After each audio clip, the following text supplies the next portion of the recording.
Welcome back. Today we're starting part 2 of our mudroom makeover. If you missed the first part, don't forget to check it out. We built these cubbies, hung these hooks, built this lovely bench, and today we're going to be focusing on the other side of the room. So, this is what it looks like currently. We're going to be demoing this tile countertop and removing the sink and faucet, taking off all of this old hardware, painting this cabinet, painting the wall, removing this upper cabinet, installing some shelves, tiling, and just overall making it a lot prettier.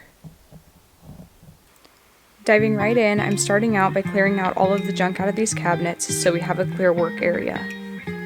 Once the cabinets were all cleared out, Cam wasted no time in getting started on demoing the ugly old tile countertops.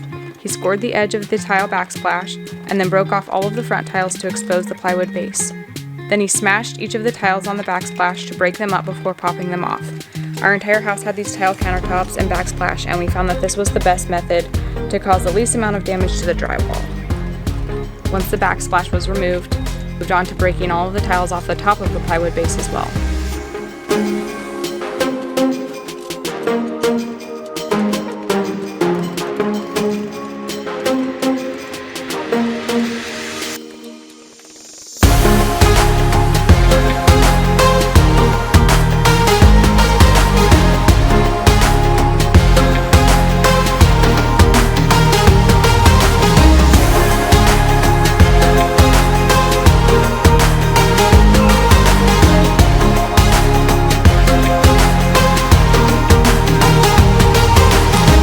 I did want to give a quick disclaimer on my lack of PPE. I had headphones on, no gloves, no goggles. I know my wife probably would have said something about that, so this is me saving her the work. Here's your clip, babe. But when you have an 8-month-old, almost 9-month-old who needs to go down for a nap in a half hour and your garage is a mess, I don't have time to look for that stuff right now, so we're just getting it done.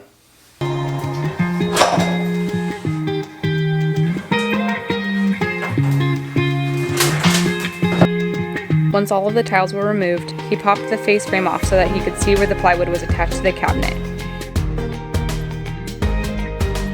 He used a multi-tool and a pry bar to break the nails and glue loose to remove the plywood top.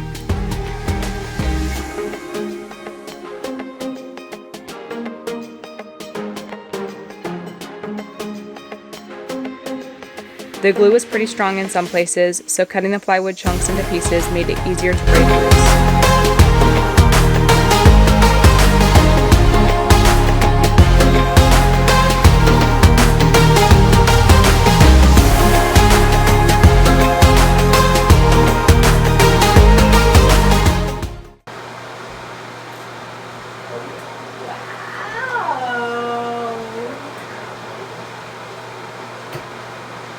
Amazing.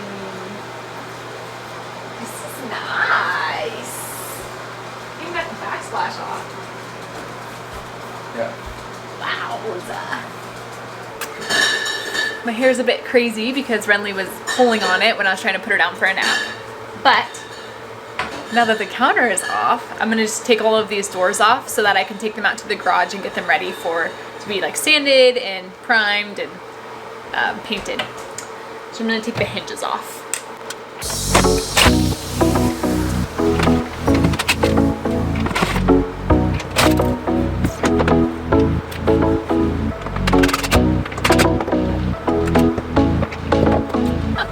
One thing thing that I forgot to do that I'm gonna just go ahead and do is grab some painter's tape and just label each of these doors so that I remember where they go. It probably doesn't matter, but I just don't want to run into any issues, so.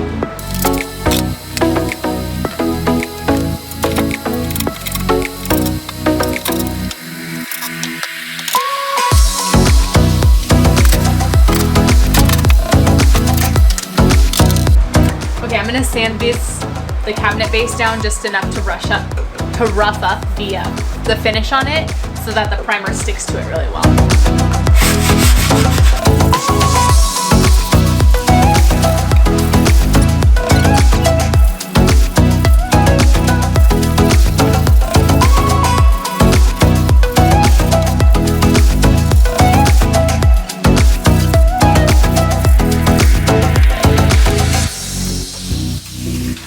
While I prepped the cabinets for paint, Cam worked on removing the upper cabinets so we could install a floating shelf in its place.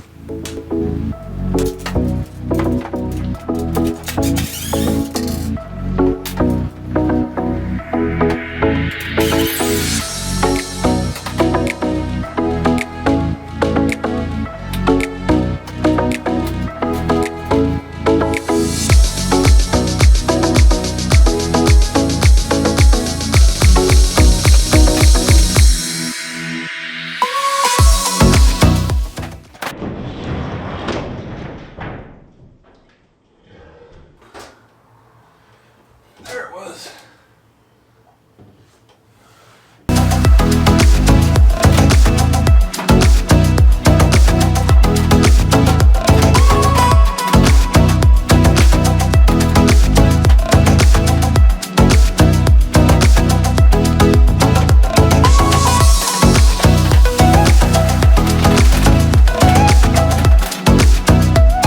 With the upper cabinets out of my way, I was able to get started on painting the wall behind it. I'm using Behr Simply White, which is one of my favorite whites to use. We used it throughout the entire house.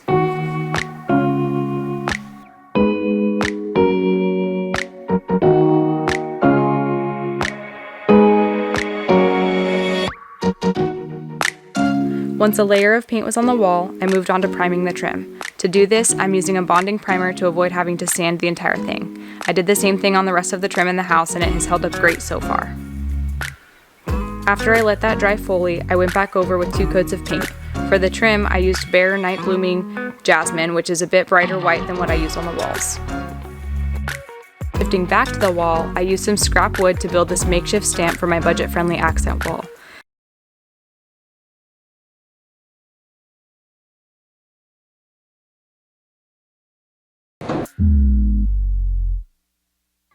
I altered the directions for each stamp.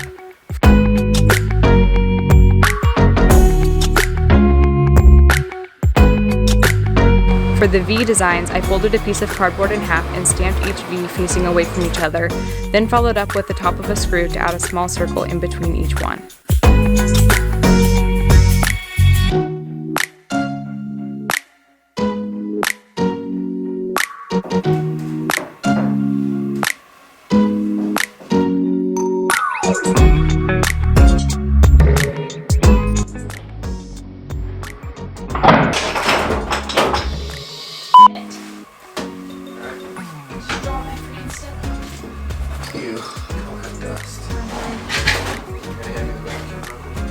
Once I reconstructed my makeshift stamp, I was able to resume my design.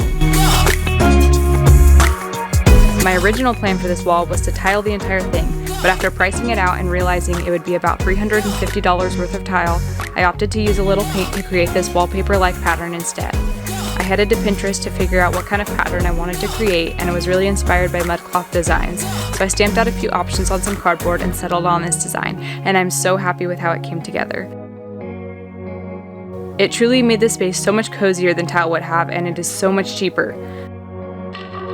The color I used here was Behr Creamy Mushroom.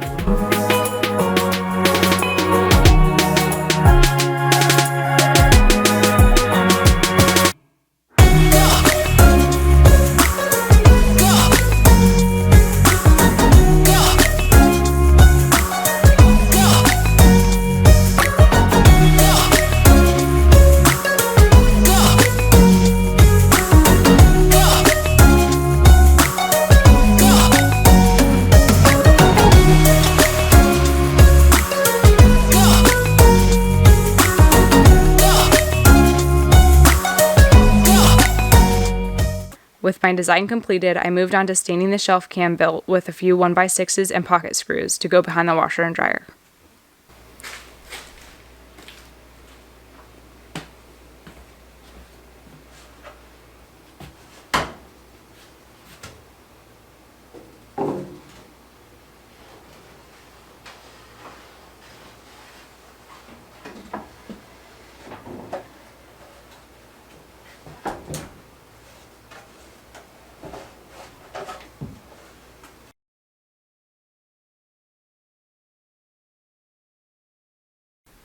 Since Ren was hanging out with me and Cam was at work, I brought the cabinet doors inside to prime and paint.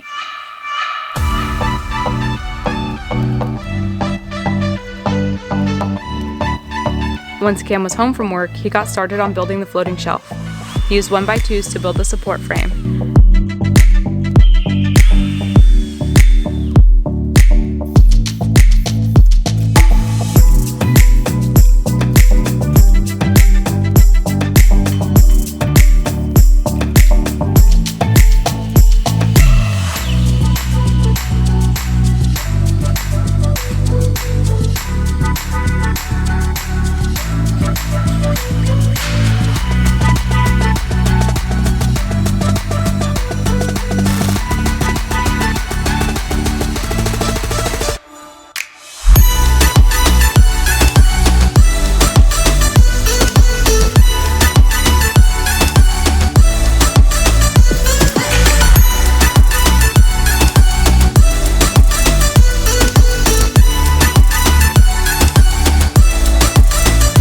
This support frame was then attached directly to studs on the wall, and we used a 1x10 and a 1x3 to build the outer shell.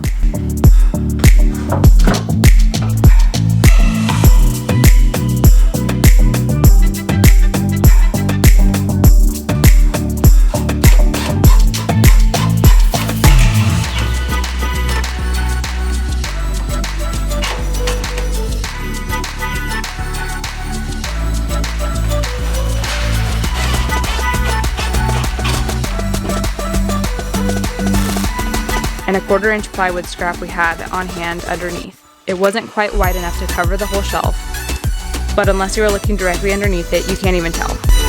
Then we attached a curtain rod to the bottom, which can be used to hang up clothes.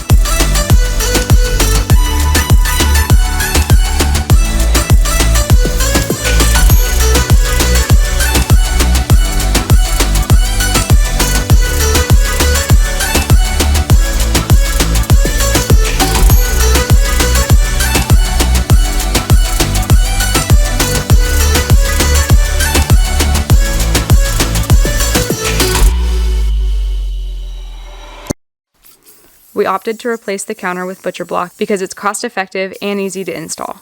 Cam used a circular saw to cut it down to the correct length, and then after templating the sinkhole, used a combination of the circular saw and his jigsaw to cut it out. He taped off his cut lines with painter's tape to avoid splintering the wood with his blade.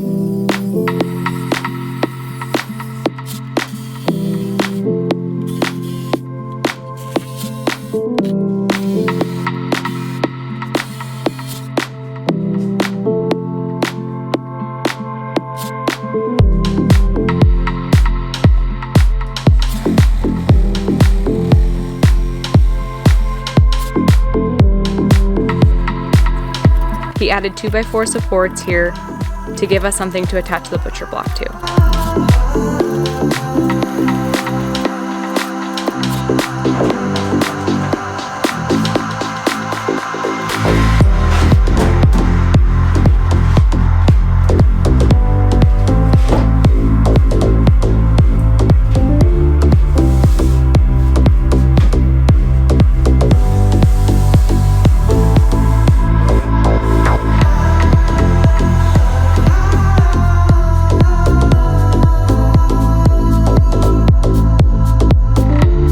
With the counter installed, we were able to move on to tile. He started off by laying down the mortar, then I came in behind him to add the tiles. We did not use spacers because the organic shape of the tiles naturally adds some space between each one.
If we seem a little down or just a little off today, it's because our hearts are just a little broken.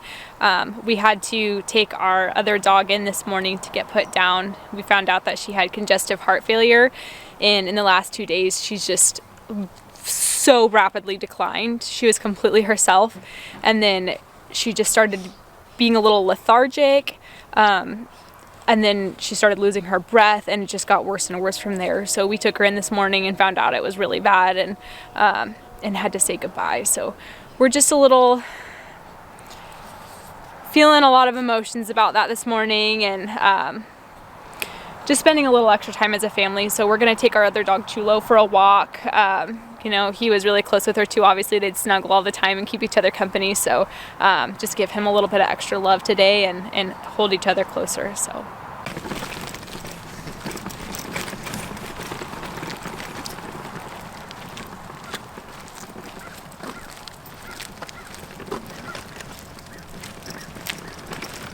When we got back home, we got back to work to distract ourselves.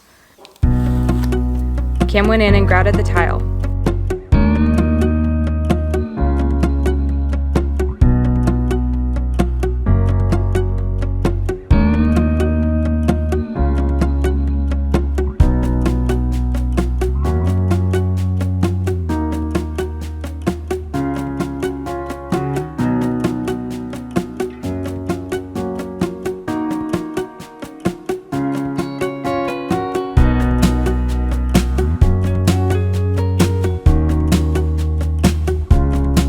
After letting the grout dry for 30 minutes, he used a wet sponge to wipe off the excess.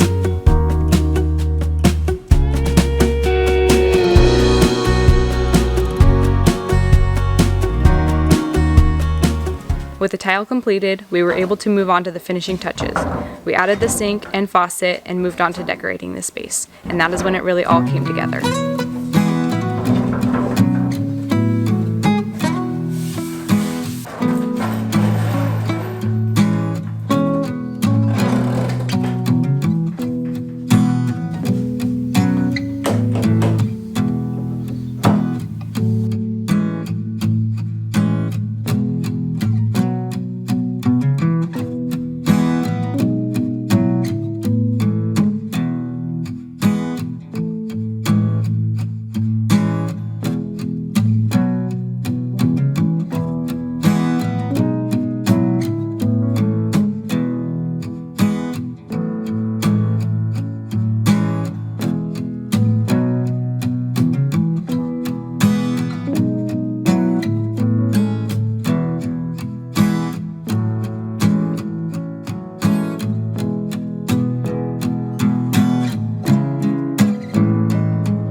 You guys, I cannot even believe how good it came out. The patterned wall, the 2 shelves, the butcher block counters, it turned out perfect. I'm so happy with it.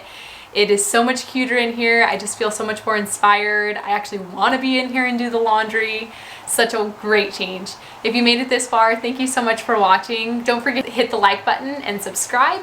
And if you're new here, leave a comment down below. I'd love to connect with you. A huge reason that I started this page was to build a community. So if I don't know you, just leave a little comment and let me know who you are. I'd love to connect. Thanks guys. See you next week.